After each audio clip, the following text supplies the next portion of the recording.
everybody, it's JP Guy playing Super Mario 64 again. Glad that I'm able to do this series again. I was a little bit concerned that my capture card had broken, but it turns out that I just plugged in the cords backwards. So it's good to see that we are back on track, ready to go. Let's go get some more stars. Let's go to Jolly Roger's Bay, because I don't think we've been here yet. Alright. This level is another level that I'm afraid of because I always was worried about sharks coming to get me. I think Banjo-Kazooie has a lot to blame for that problem. But before we go into the actual level itself, I want to show this little secret area. I'm pretty sure most of you already know about this area, but you know, for the few people who don't know about it, it's cool to know. So just this simple underwater room, which in our day and age when this game came out, my day and age when this game came out, was really beautiful looking. Now it's, you know, super pixelated and, you know, but back in the day this was, at least it was revolutionary for the N64. I have a couple friends who are really big into PC gaming, and they weren't quite as impressed with the N64 as I was. And, you know, I understand it is what it is. But yeah, whatever. So how are you guys doing? Hopefully things are going well for you. I had a lot of fun doing the last video and sharing some stories with you, and I hope that I can have some fun with you guys this time. This is a really easy start. Just as long as you keep grabbing coins. Mario 64 has this funny mechanic. I can't really demonstrate it here, but with the swimming,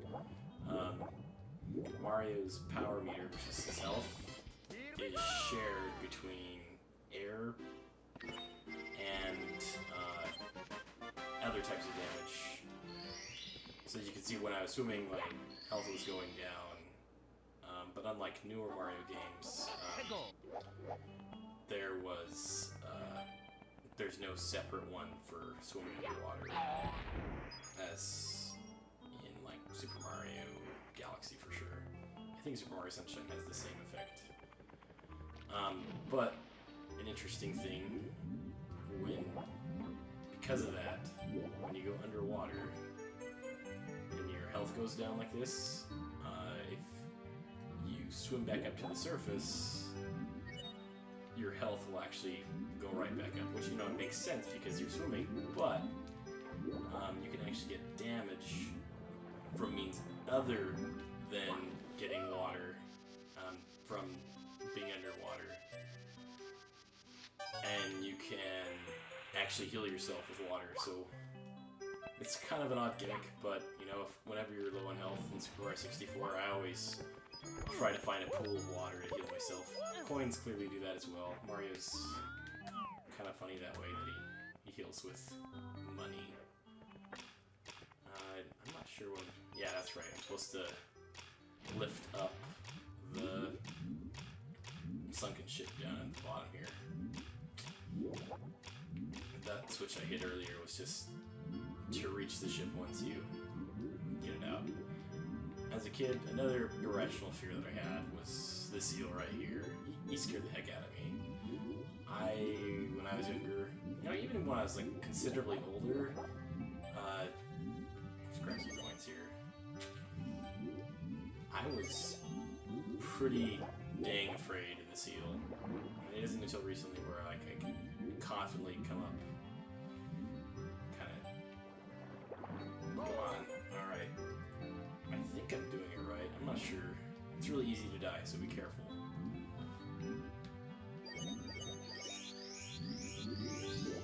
I'm proving that I don't know as much as I thought I did about this game. Come on, why aren't you coming out? Come out and play, Eel. That's what I'm doing, right? Plunder in the sunken ship, yeah. I'm supposed to get that up. Well, since I'm sucking that up, we're gonna go this way instead.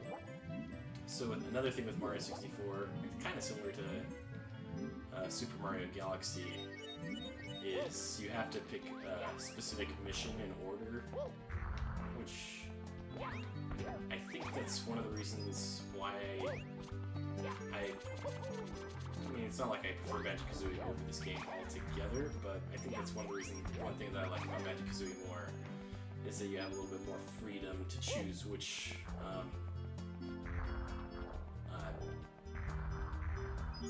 little collectible you want to get done first. Whereas in Super Mario 64, you can get it out of order, but sometimes there's some restrictions.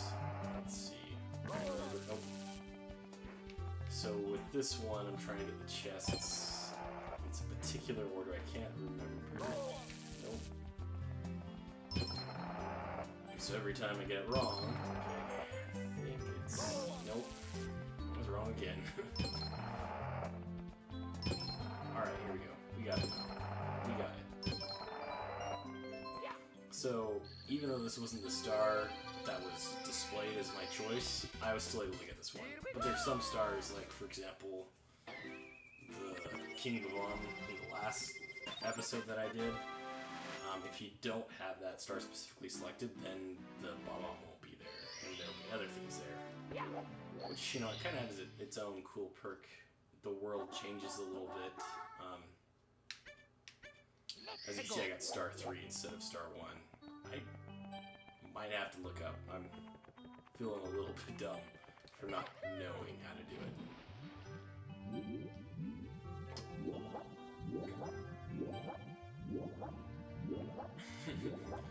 It's just so funny how I used to think this was so dang revolutionary. I mean, of course, I grew up on 8-bit NES games, and I had a neighbor who had Super Mario World, and that was really my only exposure to really good graphics. I mean, we had a Windows 98 computer, but we didn't have that impressive of games either. I sure enjoyed them, but, you know, the graphics that I was introduced to as a little kid was so different. Things have changed so much over the last decade alone, last couple years even. It's pretty cool how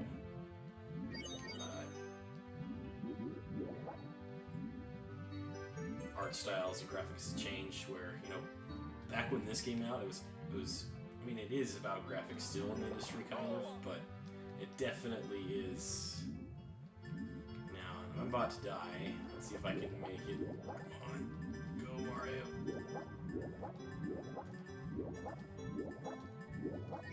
Just in the nick of time. Perfect. So you see, I got damage from the eel, but even though... What? Oh, I did get him out. That's cool. I guess all I had to do was leave. Alright. So now that you have the eel out, we can go inside the Sunken ship. Apparently, I just needed to leave once I was sitting next to him. I thought he would pop out at me the moment. And guess what? Surprise! More chests. Alright, I'm gonna get some more air real quick. He's actually fairly easy to drown in this one. Alright, let's go back down. Guess what? We get to do more treasure chests. Let's see if I can remember this time. I think it's the middle one first. Let's try it out. Nope. Definitely not the middle one first.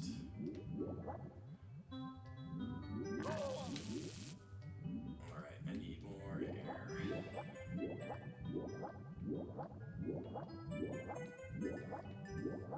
See, in this one we need to do is we need to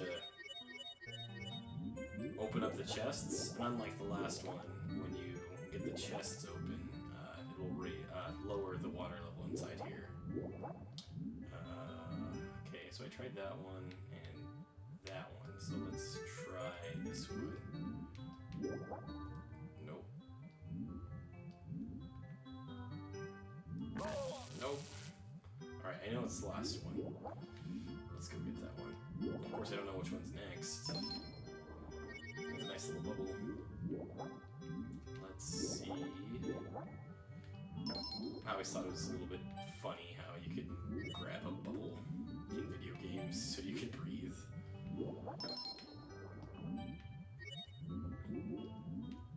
kind of amazing how like, so many of these things are conventions in video games. Like the logic themselves is really weird, but when you've been playing games for years that have the exact same conventions, you don't really question it that often. It's just like, oh yeah, of course you can do that. Yeah, well, Mario's always been able to do that, but... Oh, come on, Mario. I'm struggling. I tried to take advantage of the water level changing and beating the current. I'm not doing good at all. Okay. Oh, come on. Ah. Okay. No, Mario.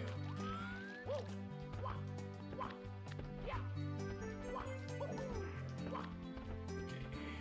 Stay right there, Mario. Okay, there we go. We almost got it. But like there's these conventions like Mario's triple jump, for example, that we're just so used to, but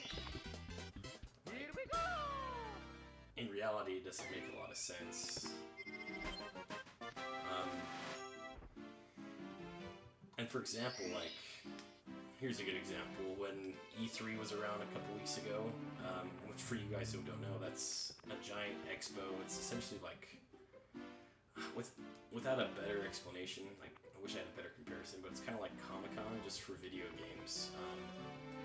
A little bit more than that, though. It's actually like a huge convention where video game companies show off their new games.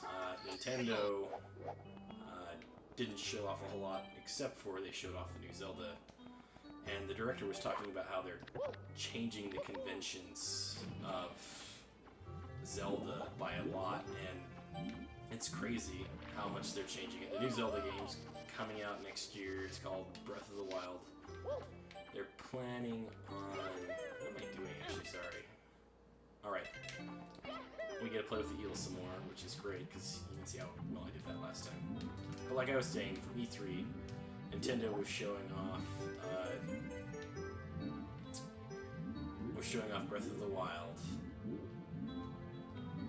and a lot of things that they've changed. Like, for example, instead of collecting weapons in dungeons, you can collect them all over the world. Like, you can find a bow just by killing an archer enemy guy, and you can use his bow. But the thing is, his bow breaks eventually. Like your bow eventually breaks down, and you have to go get a new one. So you have to like keep replenishing, and everything breaks. Your sword breaks. A lot of people are kind of comparing it to Skyrim because there's a lot. Oh, I'm gonna die. Come on, Mario, get the star. I need to go up. I'm gonna die. I'm done. Crud. I can't find coins anymore. Where the heck are the coins? Oh, once I found them, I died. Well, there's my first death. And perhaps maybe I should have focused on that more than the actual story. Okay, I think, though, we can get this star and we'll call this episode good. But, as I was saying, let's see. I guess I want to point this out real quick before I go into details. So you know how I mentioned how stars change each level? Like by the mission you select, the world changes. Last time we were dealing with the Sunken ship, and because we did that, the ship is now floating upright. And so there's a star that you couldn't get unless the ship was up. So you have to do that first. But there's some stars that you can do without doing a previous star before it. Here's another one, for example. Before the eel was inside the Sunken ship. So you had to do that in order to get the eel to come out. Okay, now one thing I want to do right now, so I don't die like I did last time, is grab some coins. There we go. Alright, let's go ahead and get the star. Or not. This one's actually kind of frustrating. To be honest, this is one of my least favorite stars. Come on. Which kind of stinks because it's one of the earlier ones. Alright. I should be able to get it before running out of here. Come on, Mario. Make it. Perfect. Okay. Here we go! So, with the story I shared earlier about changing conventions, what do you guys think? Maybe a series of yours that you really like, that you feel like needs to change up their conventions. You know, like for example, another example in the new Zelda game is they're no longer having hearts in grass, and that's kind of health that you heal up with. Instead, you find food everywhere, like mushrooms and meat that you can hunt animals for, and you cook that, and that heals you. Kind of more like Skyrim or Elder Scrolls games, like a little bit more RPG-like. And I think that's kind of cool. But are there any conventions in games that you like, that you would like to see be changed up? Maybe something that seems natural to the series, it's always there, but it should be changed because it doesn't make a lot of sense. Well, with that thought, if you guys want to mention that in the comments below, I would love to hear what you guys think, and I'll sign out here. Bye!